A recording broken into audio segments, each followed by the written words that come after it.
La Fundación para la Historia de España los invita a descubrir la sección Clásicos con Historia. En cada entrega se presentarán libros enmarcados en la historia de España que se han convertido en clásicos, obras que no solo se leen, sino que se estudian, pues permiten reflexionar y pensar históricamente.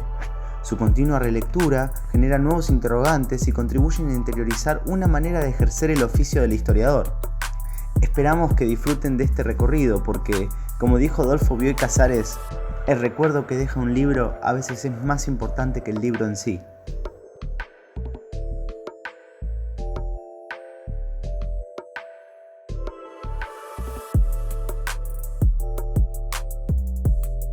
Buenos días. En primer lugar, quería agradecer a la Fundación el que me haya invitado a hacer esta pequeña colaboración en la que voy a hablar de uno de los libros que considero que ha revolucionado el panorama de lo que sería la historia de la península ibérica en los últimos años. Es este estudio de Eduardo Manzano Moreno, que se titula Conquistadores, Emires y Califas. Me parece un libro sumamente interesante que ha visto después, salió en el año 2006, pero ha visto después una segunda edición en tapa blanda, lo cual lo hace mucho más accesible al gran público. Los valores de este libro son innegables. En primer lugar, se trata del primer estudio conjunto de Al-Ándalus desde el momento de la conquista islámica hasta la desintegración de lo que sería el Califato Omeya de Córdoba, conocido así como Califato Omeya de Córdoba en la mayoría de los libros. Y con esto ya digamos que queda superado el trabajo que fue pionero de Leví Provenzal sobre la historia de la España musulmana.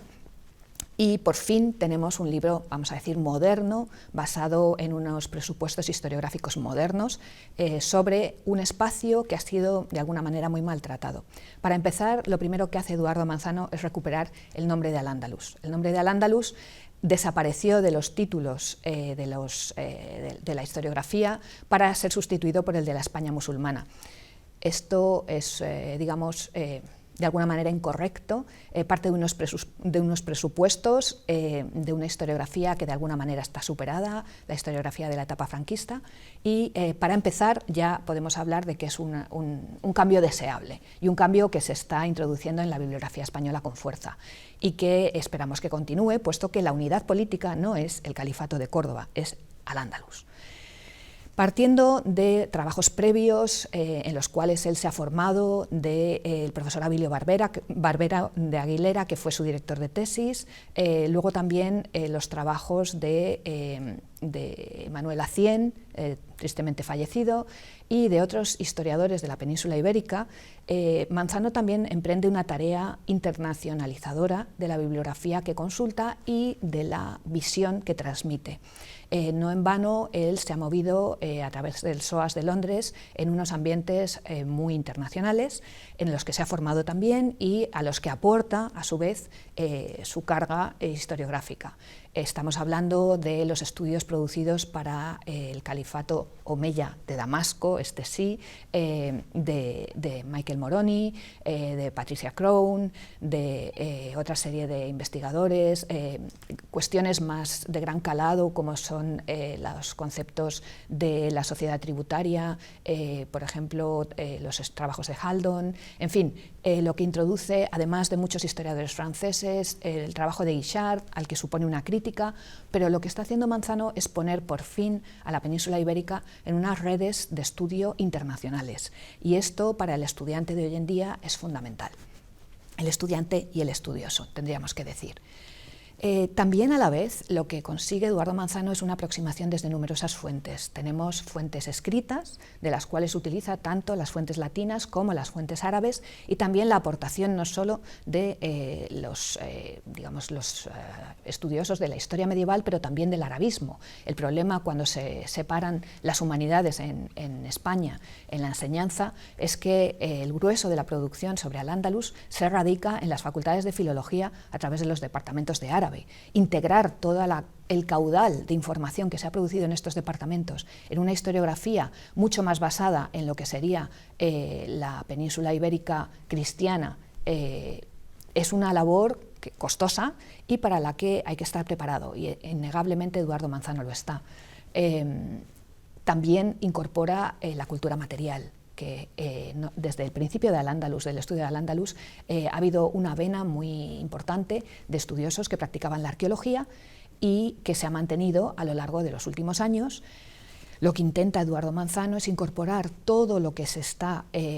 produciendo desde el punto de vista arqueológico, los materiales, los informes arqueológicos, todos los artículos que producen nuestros colegas arqueólogos, incorporarlos también a este caudal de información que tenemos actualmente y que podemos manejar sobre Al-Ándalus. Por lo tanto, es un libro muy completo, muy ambicioso, de alguna manera. Bueno, y también, por supuesto, hay otra parte que utiliza que normalmente ha sido muy menospreciada y que presenta unas novedades importantísimas y que también estaba incluida en toda esta corriente internacional que decía antes, que sería la numismática. Los aportes de la numismática para el periodo temprano, el emiral sobre todo, y en la época de los gobernadores que vienen de Damasco, todo el aporte que hace la numismática es fundamental y hasta ahora no se había considerado de la manera que se hace en este libro. Por lo tanto, partimos ya de una inclusión de muchísimas fuentes que nos permiten tener una visión mucho menos sesgada que la que teníamos anteriormente. Esa visión, luego, Eduardo Manzano la plantea de una manera, vamos a decir, que se presta, por un lado, al estudio y, por otro lado, al debate. Él se imbrica en los debates que se estaban produciendo en los años 2000 en la historiografía española sobre la tribalidad o no de los inicios de la conquista islámica. Este debate se posibilita gracias a las hipótesis de Pierre Guichard, pero luego también sufre una serie de críticas por parte de Hacienda, por parte de Maribel Fierro, por parte de una serie de especialistas, y Manzano se posiciona del lado de los que creen que la sociedad andalusí de la primera época no es tan tribal como se pensaba en un primer momento. Uno de los, quizá de las cuestiones interesantes que tiene este libro es que se da mayor preponderancia a la época de la conquista y a la época de los emires que a la época del califato. La época del califato estaba mucho mejor estudiada, todo hay que decirlo, pero la época de la conquista y la época emiral, en el momento en que se escribe este libro, todavía estaban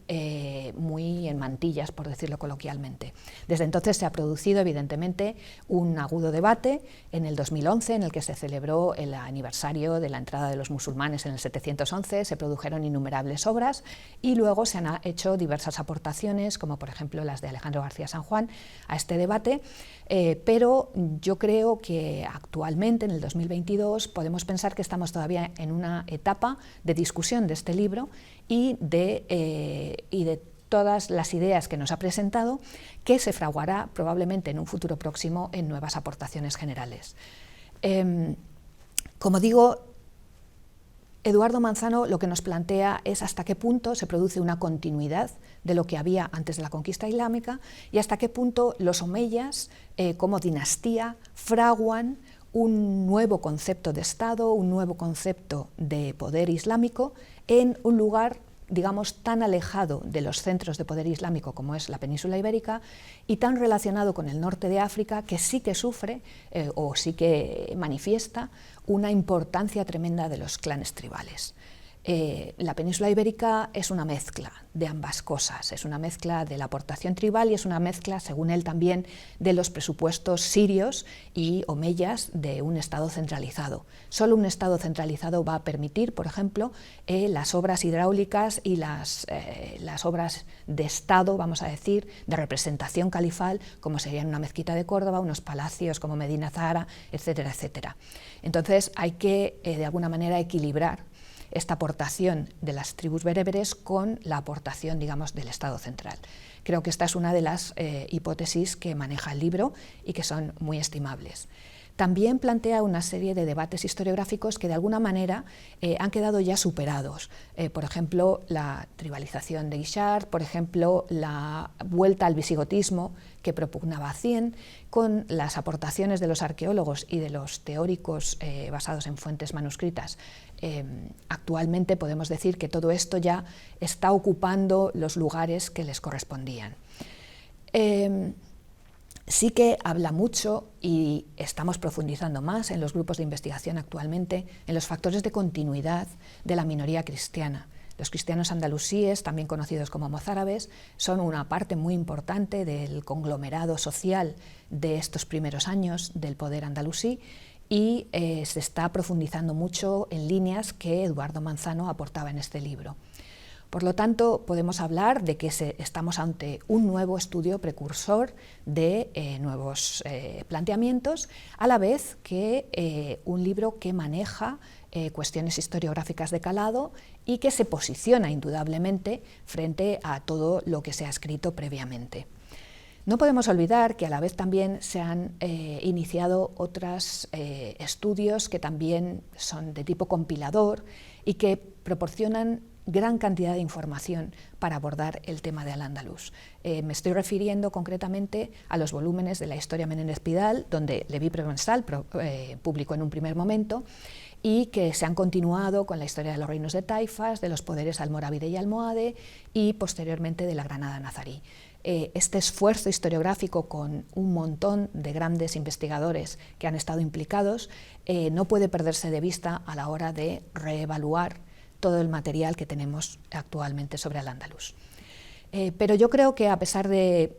otras grandes empresas que se han acometido y del trabajo de muchísimos especialistas que Eduardo Manzano recoge, aunque a veces no cita toda la cantidad de estudios que se han producido, es verdad que es un libro que debe ser leído y por lo tanto no se puede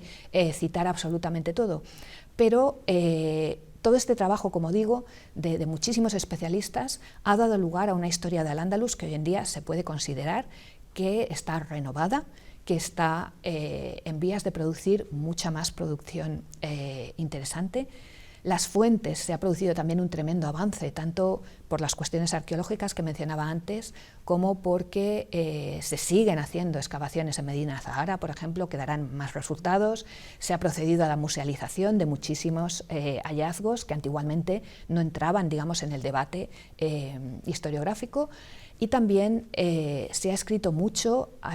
sobre nuevas fuentes escritas que se han ido localizando, se han ido editando y que ahora mismo nos forman un corpus del que no disponíamos, ni mucho menos cuando escribía Leví Provenzal, pero ni siquiera incluso cuando escribía Eduardo Manzano, hace ya casi 20 años.